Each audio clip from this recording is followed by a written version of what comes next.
Hi friends, ఎట్టకేలకు ఉత్కంఠ తెరపడింది. Unlimited టర్నులు, ట్విస్టులు అంటూ సెప్టెంబర్ 1 ఆదివారం నాడు ప్రారంభమైన బిగ్ బాస్ సీజన్ 8 నేటితో ముగిసింది. దాదాపు 105 రోజుల పాటు సాగిన బిగ్ బాస్ సీజన్ 8లో విజేత ఎవరనే విషయం తేలిపోయింది. కన్నడ అబ్బాయి నిఖిల్ అయితే బిగ్ బాస్ సీజన్ 8 విజేతగా నిలిచాడు. రన్నర్ అఫ్గా అయితే గౌతమ్ అయితే నిలిచాడు. బిగ్ బాస్ సీజన్ 8 తెలుగులో మొత్తం 22 మంది కంటెస్టెంట్స్ పాల్గొనగా ఫినాలే వీక్ చేరేసరికి గౌతమ్, నిఖిల్, ప్రేరణ, నబిల్, అవినాష్లు ఫైనల్గా నిలిచారు. నిఖిల్ వర్సెస్ గౌతమ్ మధ్య విన్నింగ్ రేస్లో నిఖిల్ విజేతగా నిలవగా గౌతమ్ రన్నర్-అఫ్గా నిలిచాడు.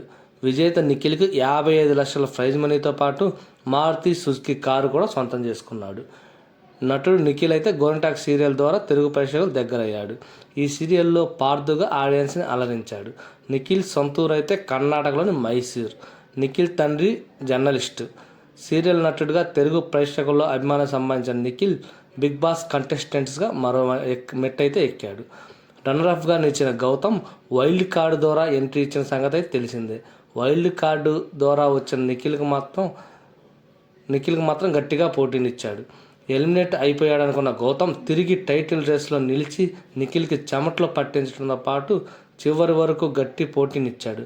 బిగ్ బాస్ 8 తెలుగు విన్నర్ ఎవరా అనే అభిమానుల్లో ఉత్కంఠ రేపిన ఘనత మాత్రం గౌతమ్కు దక్కుతుందనడంలో ఎలాంటి సందేహం లేదు. ఎందుకంటే గౌతమ్ వైల్డ్ కార్డు ద్వారా ఎంట్రీ ఇవ్వకపోయి ఉంటే నిఖిల్ విన్నర్ అని ప్రేక్షకులు ఎప్పుడో ఫిక్స్ అయిపోయేవాళ్ళు.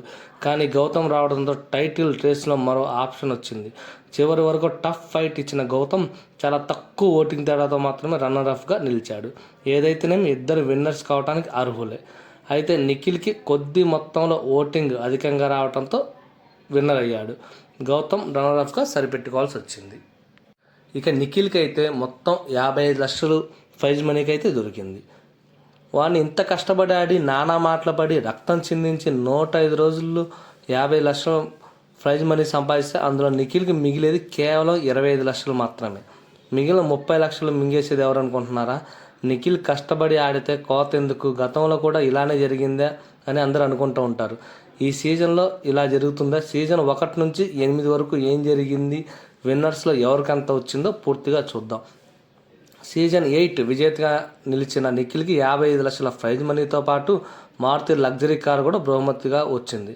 బిగ్ బాస్ తెలుగు హిస్టరీలో సీజన్ 1 నుంచి సీజన్ 8 వరకు ఓటీటీతో కలిపి ఓ సీజన్ కూడా ఉంది. ప్రైజ్ మనీ 50 లక్షలకు మించి అయితే లేదు. అయితే తొలిసారిగా 55 లక్షల ప్రైజ్ మనీ అందుకున్న నిఖిల్. అయితే ఈ ప్రైజ్ మనీ కూడా కాన్సెప్ట్ కూడా చాలా విచిత్రంగా ఉంటుంది. బిగ్ బాస్ సీజన్ 8లోని ట్విస్టులు, టన్నుల్లో భాగంగా ఏది ఊరికే రాదు. కష్టపడి సంపాదించుకోవాలని చెప్పిన బిగ్ బాస్ రేషన్తో పాటు ప్రైజ్ మనీ కూడా గెలిచిన టాస్కులను బట్టే పెరుగుతుందని చెప్పారు. దానిలో భాగంగా ఎన్ని టాస్కులు గెలిస్తే అంత ప్రైజ్ మనీ పెరుగుతుందని చెప్పారు. అలా హౌస్లో మొత్తం 22 కంటెస్టెంట్లు ఆడి సంపాదించింది 55 లక్షలు. ఈ 55 లక్షల ప్రైజ్ మనీ నిఖిల్ అందుకున్నాడు. కానీ అతనికి అందులో దక్కేది కేవలం 25 లక్షలు మాత్రమే. మిగిలిన 30 లక్షలు జీఎస్టీ ద్వారా గవర్నమెంట్ ట్యాక్స్ రూపంలో చెల్లించాల్సి ఉంటుంది. గత సీజన్లో కూడా ఇదే అయింది. అయితే 4వ సీజన్ నుంచి సూట్ కేస్ ఆఫర్తో ప్రైజ్ మనీ ముగ్గురికి షేర్ అవుతూ వచ్చింది.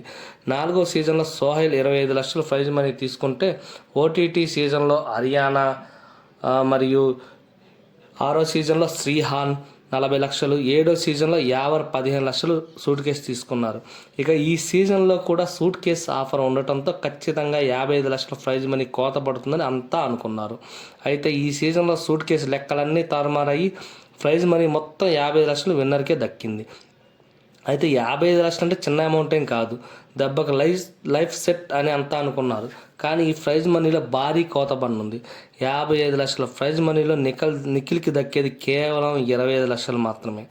బిగ్ బాస్ హౌస్లో 105 రోజుల పాటు కష్టపడి నానా కష్టాలు పడి అడ్డమైన మాటలు పడి ఇంట బయట పెద్ద యుద్ధమే చేసి 55 లక్షల ప్రైజ్ మనీ సాధిస్తే దానిలో సగానికి సగం జీఎస్టీ రూపంలో గవర్నమెంట్కి వెళ్ళిపోతుంది. సీజన్ 1 నుంచి 7వ సీజన్ వరకు ప్రైజ్ మనీ 50 లక్షలే ఉంది. అయితే 2015 నుంచి జీఎస్టీ అమల్లోకి రావటం, అప్పటి వరకు విన్నర్ ప్రైజ్ మనీలో ట్యాక్స్ మాత్రమే ఉండేది. కానీ 2015 నుంచి జీఎస్టీ యాడ్ అయింది. దాంతో విన్నర్ ప్రైజ్ మనీకి భారీగా కోత పడింది. పేరుకే 55 లక్షలు, కానీ జీఎస్టీ ట్యాక్స్ మినహాయిస్తే మిగిలిన అమౌంట్ అయితే రిటర్న్ ఇస్తారు. మొదట్లో అంటే శివబాలాజీ, కౌశల్, రాహుల్ సిప్లగంజ్లు అయితే 50 లక్షలు వచ్చినప్పుడు అందులో ట్యాక్స్ 10 లక్షలు మాత్రమే కట్ చేసేవాళ్ళు. దాదాపు 40 లక్షలు మిగిలాయి.